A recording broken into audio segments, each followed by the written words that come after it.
I just was like, oh my God, you just, so this is, oh, guess what? Yes. We're live. Oh, hello everyone. Hey, you are rolling on the road with Dr. Kimberly and Dave. And Dave is on another assignment today. I am so excited about our guest.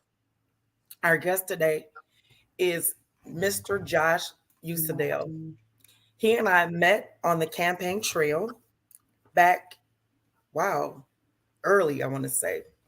I think we met pretty early on the campaign trail. And he has two of the most wonderful children.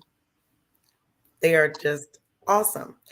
And a couple of Sundays ago, I had the opportunity to hear him speak. He is a member of Fountain Street Church, and they were doing their summer speaker series.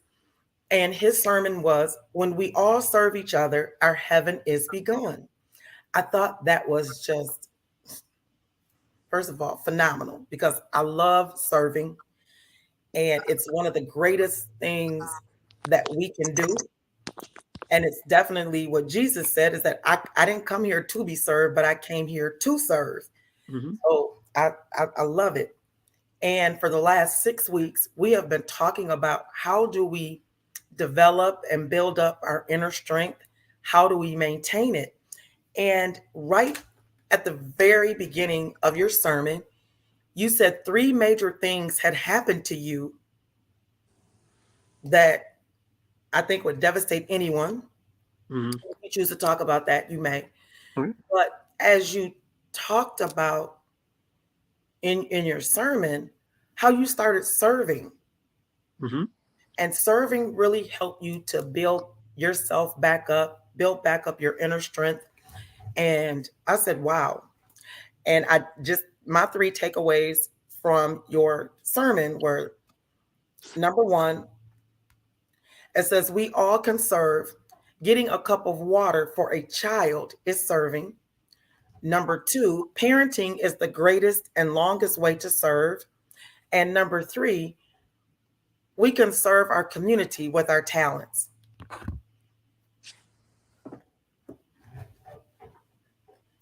So, can we start how you really started serving? Sure. Okay. Um, yeah, sure. How did I really start serving? Well, um, I mean,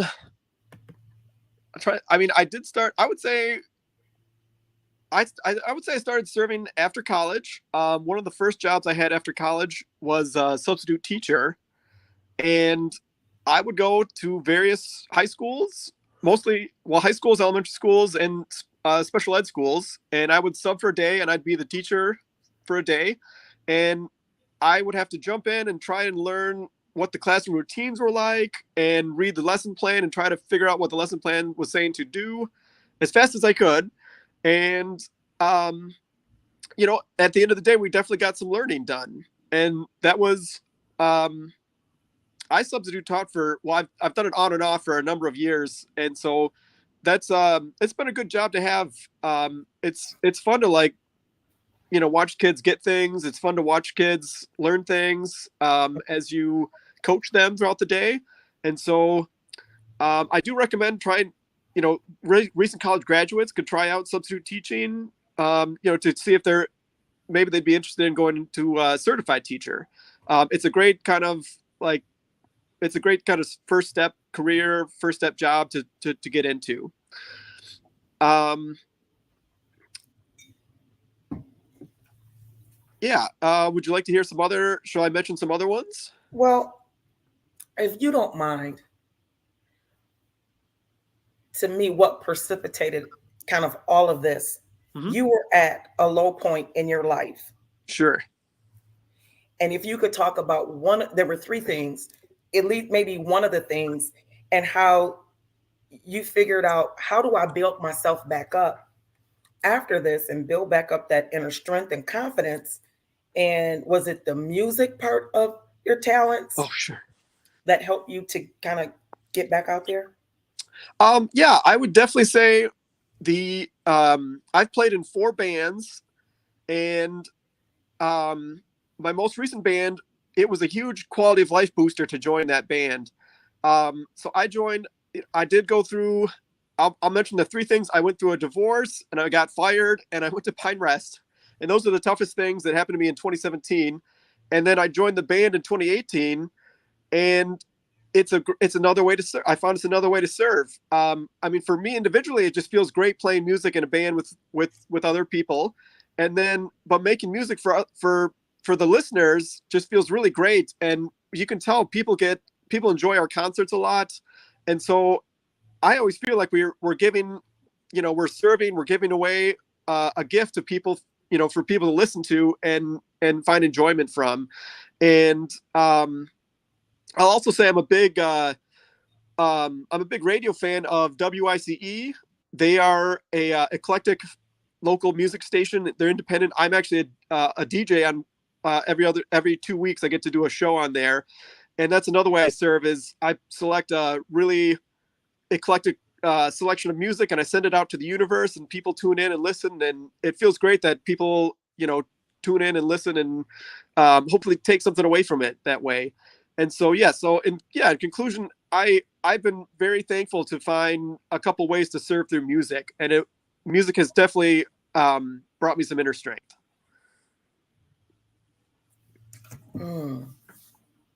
That was a mouthful.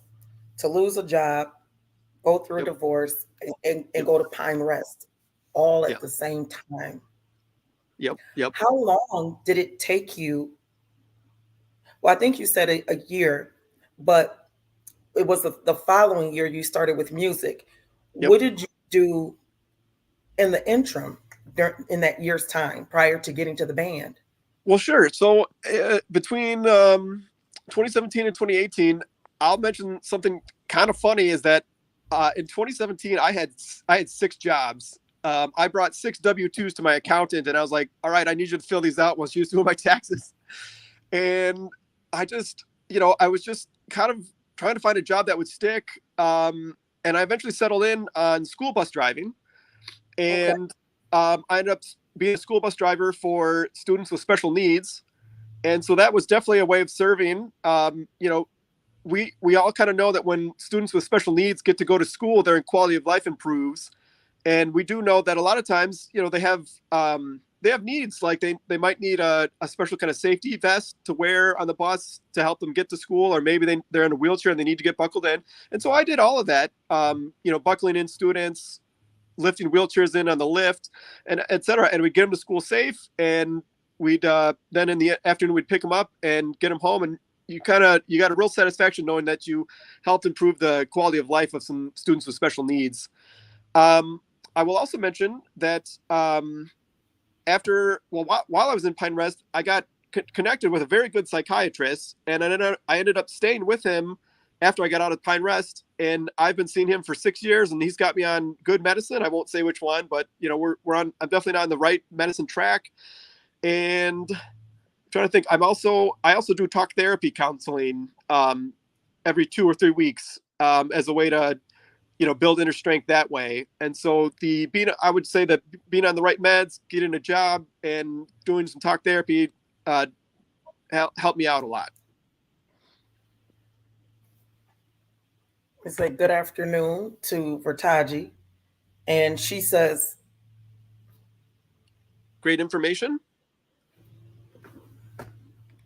I think many people, when they go through an episode like that, I think they have that difficulty with transitioning. Mm-hmm. Let me say hello from Bel Air, Maryland. That's Miss Shayna. She lives in Maryland. Vertaji is in Ooh, Detroit. very nice. And what did Vertaji say? She says, helpful info for my son. So as we're talking about dealing with mental illness, so I love the fact that you take your medication, Oh, yeah. and I love the fact that you go to therapy, and then you chose to do something outside of yourself. So those are 3 really great things that you can start to build up your inner strength. Because being responsible for that and being accountable, I think that's one of the things that we came up with our list is being accountable to someone else. Yeah. Yeah. And to have to go to counseling, that's being accountable Hmm. and taking your medication. And and then the fact that you didn't just pick any job.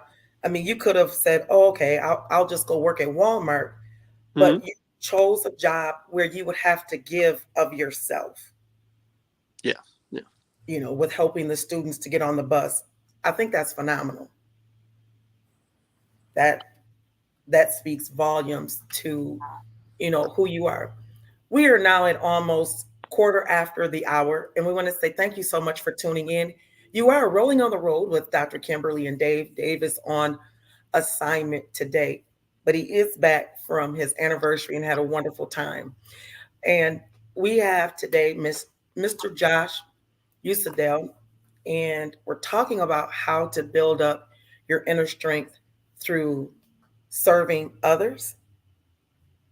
But we first got to give a shout out to Illy Lamberts, who, as soon as Oh, she saw the post, she said, "Oh my gosh, I know him. I know him." hello, Ellie. I remember her. Oh yeah. And D Coat says good evening. Well, good evening. She's out of Detroit as well. And Shayna Thomas says, Josh, you are amazing. Keep doing what you're doing. Thank you very much, Shayna. Keep doing what you're doing. oh, she's phenomenal. She's a wheelchair user, and she has a business. And as a matter of fact, your daughter's going to be happy. Your son can use it too. She has this wonderful body scrub that I'm going to send to you. Oh, okay. So we got to find out what her favorite flavor is. Sure. But I love the fact that you made the decision, instead of wallowing in all of your personal stuff, that, you know what, I'm going to look outside myself. Now, I do have a question. Sure. So do you think that you took that type of job on to escape your problems? Oh, you mean like school bus driving? Yeah, I mean, but the fact that you were a school bus driver for special needs, Oh, where yeah. it took more of your time, and you had to give something, because sometimes we can get involved in things to take our minds off of, how do we, on one of our points on the list, we talked about self-care and Hmm. making sure that it was good self-care, Yep. Yep. even down to some of the things. Let's say we might volunteer, and had a conversation earlier where we can have certain jobs or volunteer certain places, and it gives us an opportunity to exploit others so that we don't have to look at ourselves. Oh, okay. I guess I'm looking at it in that respect. Yeah.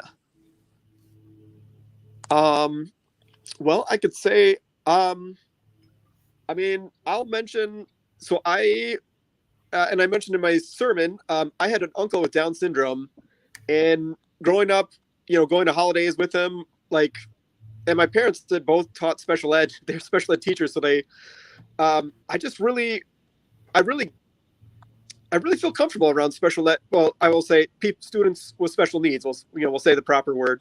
Um, I just, the I think joining the school bus driving, and they said like, hey, by the way, we've got a lot of students who have a lot of different needs, and I was like, bring them on. Like I'm used to it. I had Uncle Tom. Uncle Tom was my uncle, and he had Down syndrome, and I enjoyed him very much, as an uncle. And um, yeah, I mean, I for the most part, I would say I wanted to I joined school bus driving so that I could contribute something besides just do something, if that makes sense. Like I didn't Yes. I didn't want to just do something. I wanted my end product to be something that I could be proud of.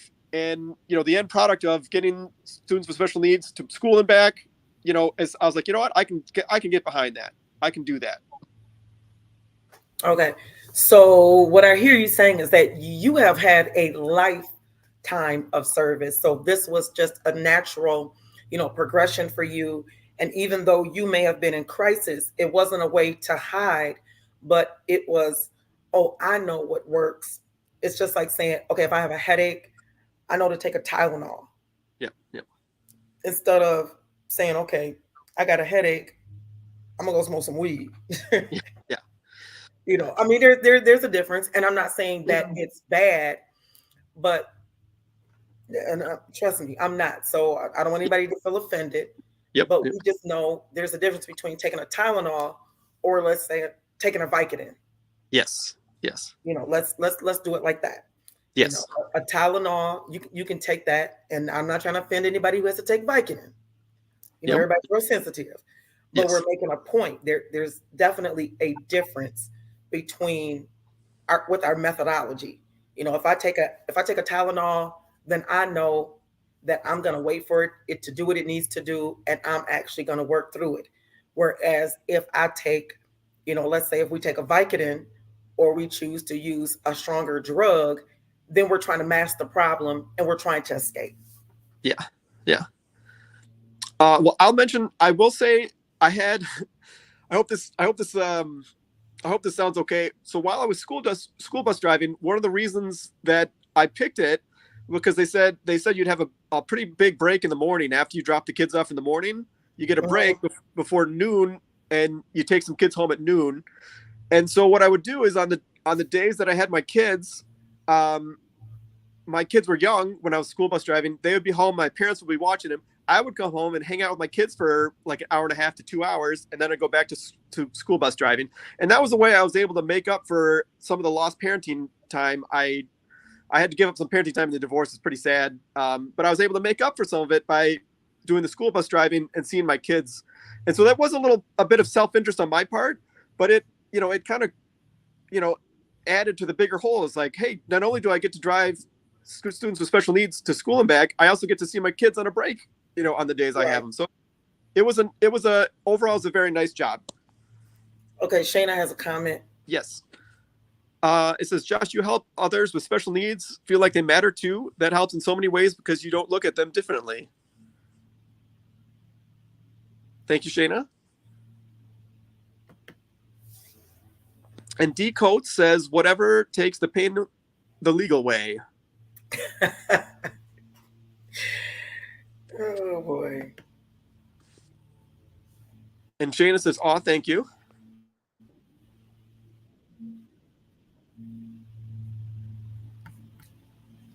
Yeah, we're trying to do it legal. I mean, even though we know that it's legal to smoke here, but we're Yeah. still not, we still can't drive and do all of that. But the point of it was not to immerse ourselves so deeply into service and doing other things that we're not taking care of ourselves and we're not doing what we need to do, or we're using it as a way to avoid.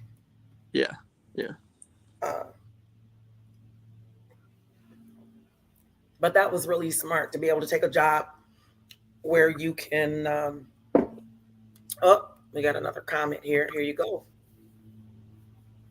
Sure. So we have Sandra chiming in with, you mentioned talk therapy. Where is that at? Yes. Would you like me to talk for a minute about that?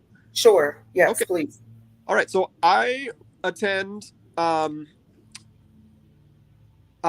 I go to talk therapy. The office I found that works for me is called Counseling Center of West Michigan, and I know they have between like 6 and 10 offices across West Michigan. So if you're in the West Michigan area, So hold on one second. Sandra, can you put in the comment section where you are watching from? Thank you. Okay, go ahead, Josh.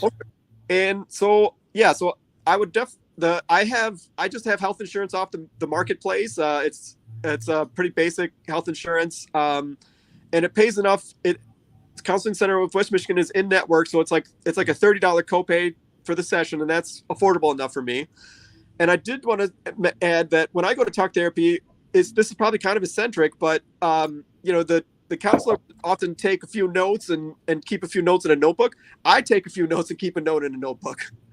I like to write down things I think that are important that are talking about in the session, or I write things down that the counselor's saying. And um, okay, so here's Sandra is chiming in. She says on the corner of Southfield, Detroit, Farmington Hill. Yeah, so I'm not sure about the counseling situation out in Southfield or Detroit, Farmington Hill, but it's definitely worth just keep looking till you find something. I think there is a lot of mental health practices to be found in the state of Michigan. I'm sure we could do more, but just my encouragement to other people to just keep looking until you find someone you like. What did D say?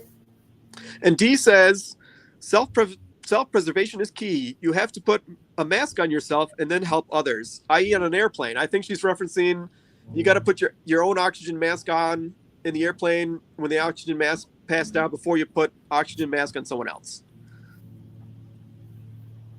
I agree. So the name of your counseling center again? Oh, sure. It's Counseling Center of West Michigan. So CCWM for people who are local to Michigan, West Michigan. Okay.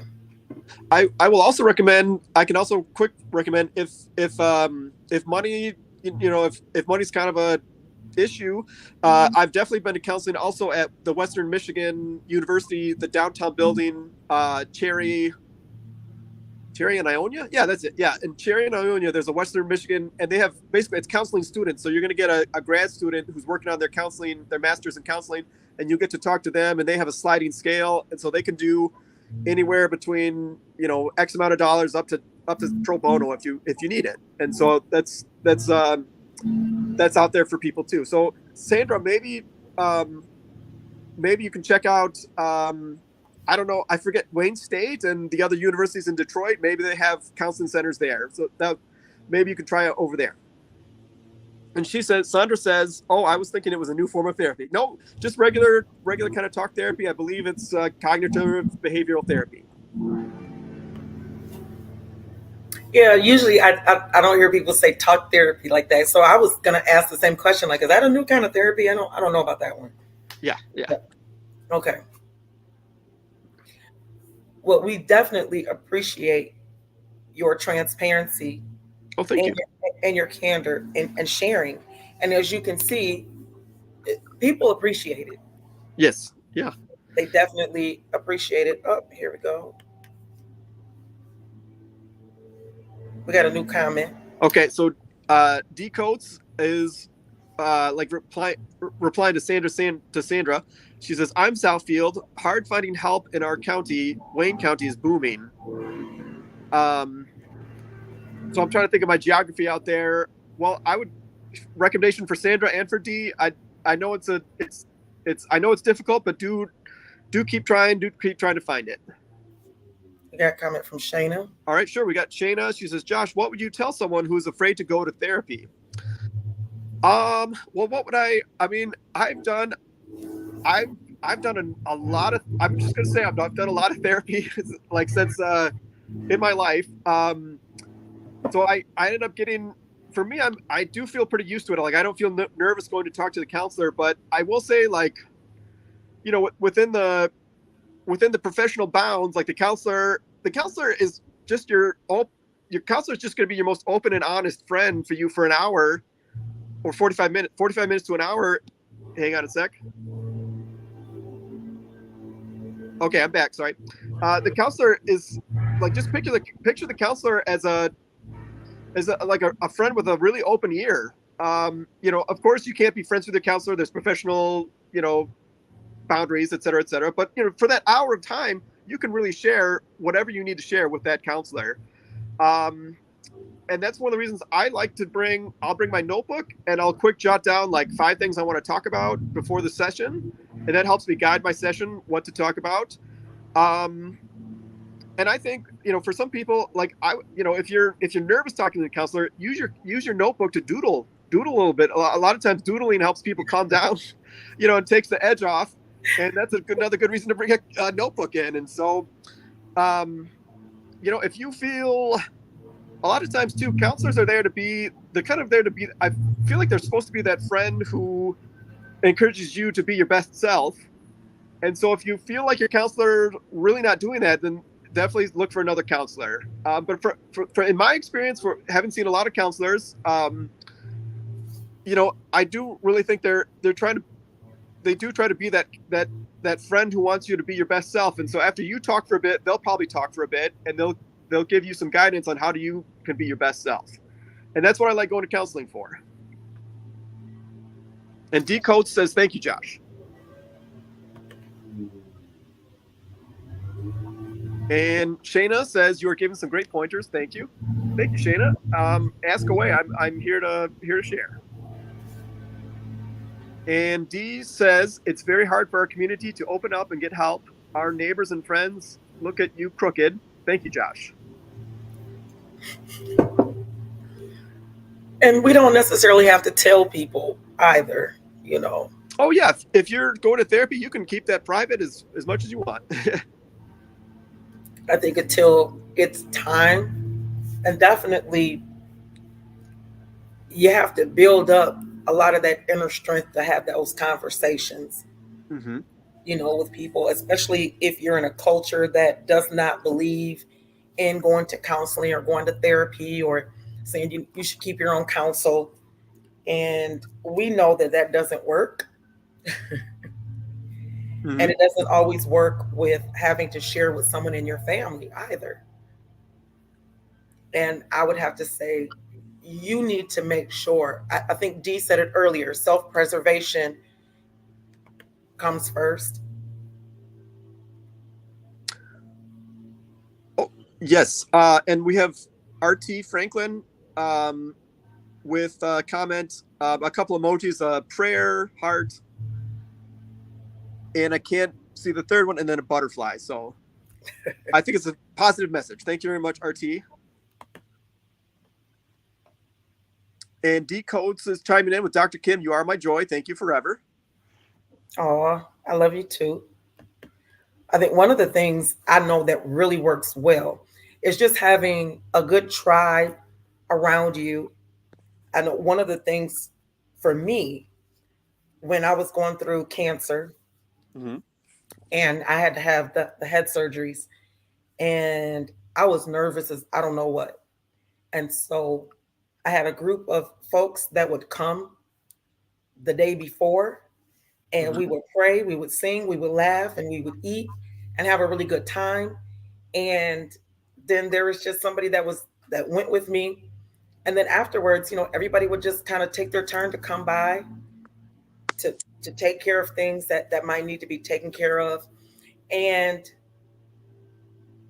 I say that because of the three things that happened to you that said, okay, you know what? I need to look outside of myself, Yeah. and I need to, help. And so I appreciate there were people who were going through some similar things during my time of need, and that was their way, was coming by to take care of me during that time. And Mm-hmm. so I thought that was just, really awesome Mm-hmm. of them, because they could have very easily said, you know what, I'm going through myself. I can't deal with this. But the fact that they would want to come and serve and be a help, get kids to school, make meals, come and do light housework and things like that for me because I wasn't able to do it. Mm-hmm. So I'm grateful for those that can come outside of themselves, even though they're going through things. Shayna has a comment. Sure. Shane chiming in. "What advice would you have for someone that may feel shame because they have to take medication?" Um, let's see. Well, I'll say that. I mean, I'm trying to think. So in my experience,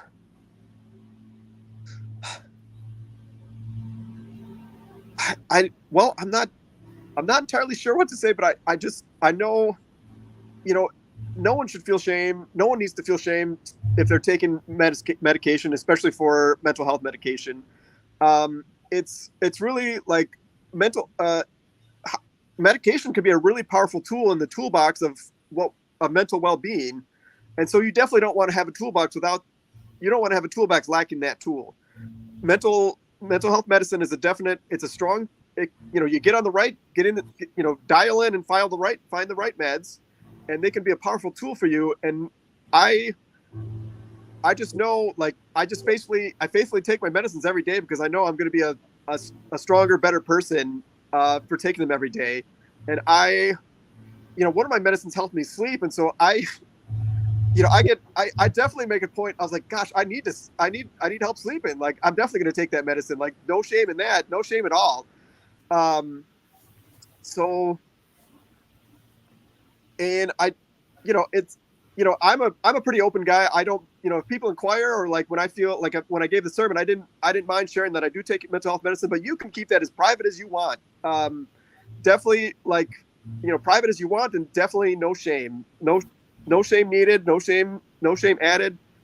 Just remember, it's a powerful tool that you have in your mental health toolbox, and it doesn't have to be the only one. Like, counseling can be another tool, and then, like, going for walks is another tool, and there's so many tools you can do in the mental health toolbox. Meditation is another, like mindfulness meditation, another tool in the toolbox. That you can build a huge toolbox of tools for your mental health, and but if you're a person who needs mental health medicine to be the ground tool, then go for it. I hope that helps. Mm. We want to say thank you so much. It is now half hour past the time. I can't believe we only have like about 15 minutes left. Okay. And this is just great. Again, we thank you so much for your transparency. You are rolling on the road with Dr. Kimberly and Dave. Dave is on assignment on today.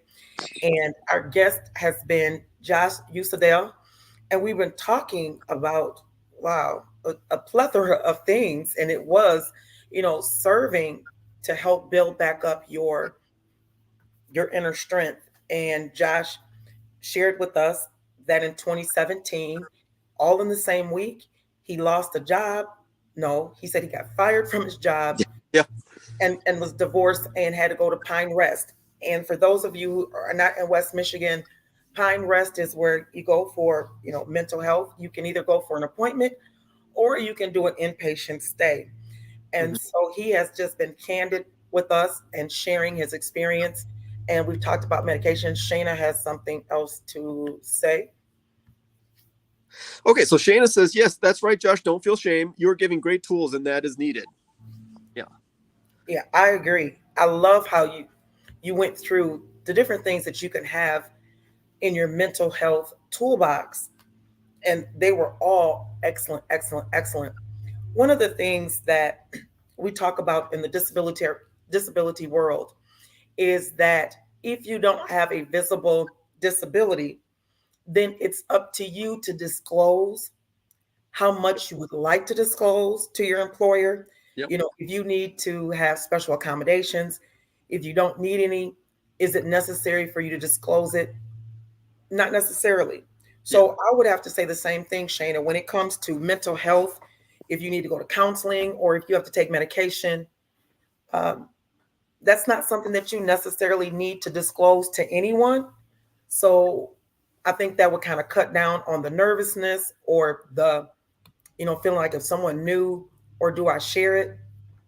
I think those are one of those things that it's on a need to know basis. Yes. It's on a need to know basis. I don't tell everyone that, well, I might need epinephrine and I carry it in my purse. Yep. It's on a need to know basis. I know that I need to make sure that I always carry, epinephrine in case anything happens. And if I might put myself in a situation where I may need to use it, then on a need to know basis, whoever is there with me, or if I need to tell a waiter, or if I need to tell, the people at the table, however that ends up working, look, this is what I'm allergic to. I can't have cross contamination. And I put the pen on the table. Mm-hmm. But other than that, if we go to a restaurant where there's not going to be an issue, then I don't disclose it. Yeah. So I think that it's just, it's a case by case basis. Now, if you don't have to tell everybody that you have epilepsy, but if being in a large crowd will cause you to have an epileptic seizure and you need to have medication or maybe you might need a shot or something, then you need to disclose that. That's not something that you can hide. And if you have to take mental health medications because there's some other things going on with that, then if that's going to help those in case something happens to you, then it needs to be disclosed. All right, here we go. Bertaji says, She says, absolutely. okay. So I think it's just on a case by case basis. I don't think we go around and saying, "Hey, you know what? My middle toe is longer than the rest of my toes and it hangs out." We don't disclose something like that, Yeah. Yeah. except for when we need to go get a pair of shoes. And D says, All right. D says, yeah, state of Michigan, but yes, tell your partners you're with for the evening. "Yep, everybody needs to know. Hey, now if you see me and one eye starts tweaking and going off to the right." Yeah. Yeah. Ask me if I took my meds. Yeah. Maybe they Yeah. dissolve under my tongue, or I mean, it's just like if you have a heart condition, Mhm. do you need to disclose that? No. But if you're gonna go get on a roller coaster, Yeah. you better That's, go tell somebody, look, I got a heart condition, my nitroglycerin is hanging right here around my neck. So mhm. if anything happens, unscrew that thing, just get it in my mouth and it'll melt and it'll help me. So I think, let's see, what did you say? And D says, yes. But other than that, I don't think that we have to, always disclose or put ourselves in a position that is not where we can present our best selves, Yes. And I'm not saying, well, we have to be fake or we have to hide something, but we all deserve an opportunity to present the best version of ourselves to people before I mean, because they're gonna make a judgment anyway. Hmm. And as long as it's something that, you know, is not going to be intrusive. I mean, like if you have Tourette's, and I didn't realize this until I want to say, this is July. I found out in June. I always thought that Tourette's was only blurting out words uncontrollably. Okay. I didn't know that you can have Tourette's in your muscles Oh, okay. and in other parts of your body, and they can move uncontrollably. And so there was a guy that was my Uber driver, and he says to me, he disclosed that he Okay. had Tourette's, and he said, "So I need you to." I'm trying to think how he put it when it came to putting my wheelchair in his trunk. Yeah. Yeah.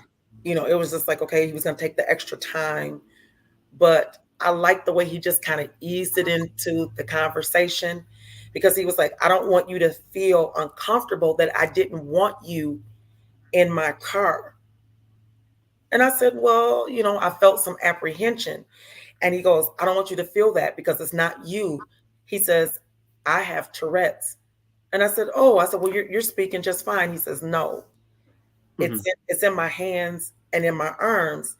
And sometimes, they just move uncontrollably."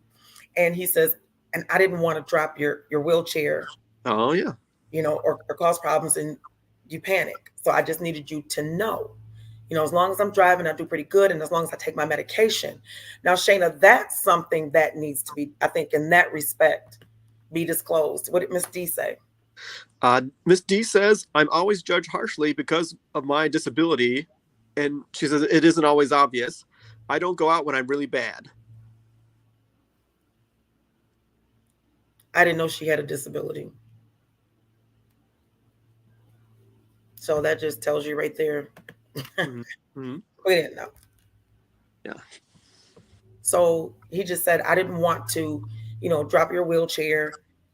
I don't want you to think like, if you see me fall up underneath the car, he goes, but I did take, my medication does work pretty well.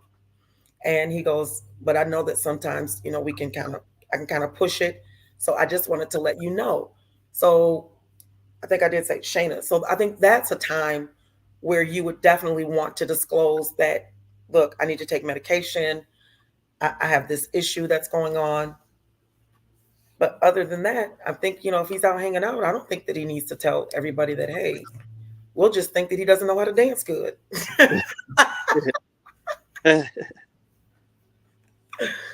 This is like, oh, and he might start a whole new trend. Maybe that's how they came up with the jerk, that somebody had to. And they're like, hey, I like that. Let's do the jerk, baby. Oh, yeah, let's just arms flailing around.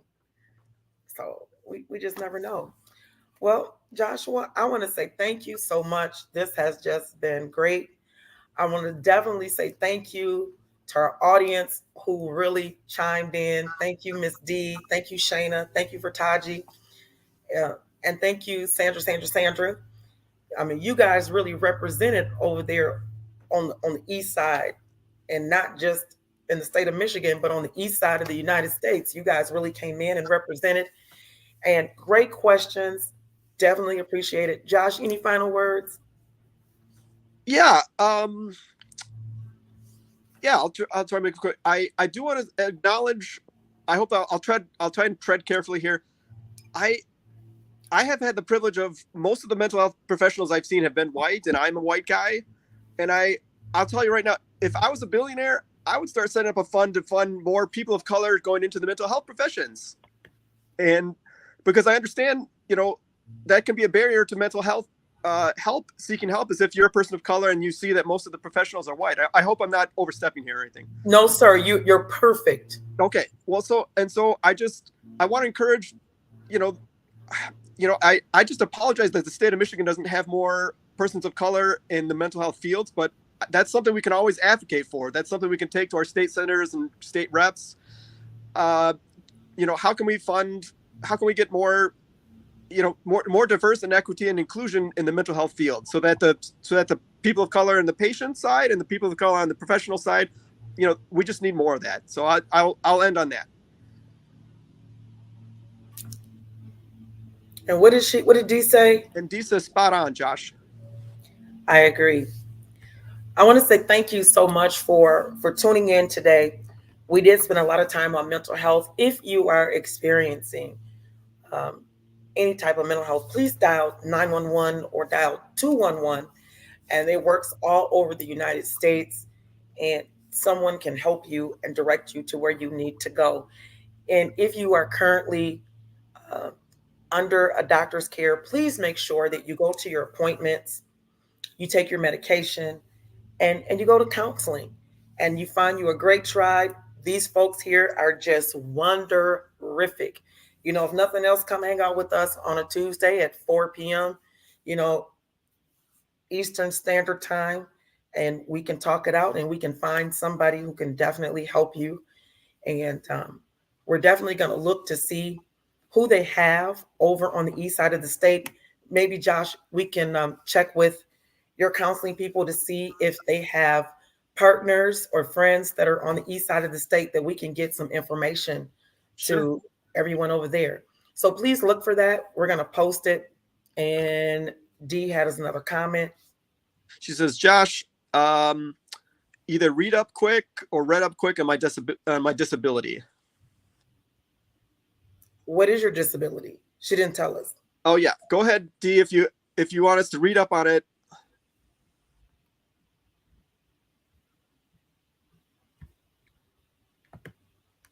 I thought maybe her disability. I mean, not that it's a. What did she say? What is it called? Osteoarthritis. Oh, okay. So that's I'm definitely not in the medical field. I'm guessing that's a more physical health disability, Mm-hmm. and those are conversations for another time. But I mean, it's kind of like same way you build a mental health toolbox. I'm sure there's ways to build physical health toolbox. Yes, Starts there with is. lots of small things. Yep, it definitely is. So we want to say thank you, thank you, thank you, thank you. And what did she say? And she says, yes, it is. So maybe she can give us some of the things that are in her toolbox that she uses. But we're going to say thank you so much for tuning in, and we will see you. And she's talking. What did she say? And she says, thank you. You are so welcome. We want to say thank you so much for tuning into Rolling on the Road with Dr. Kimberly and Dave.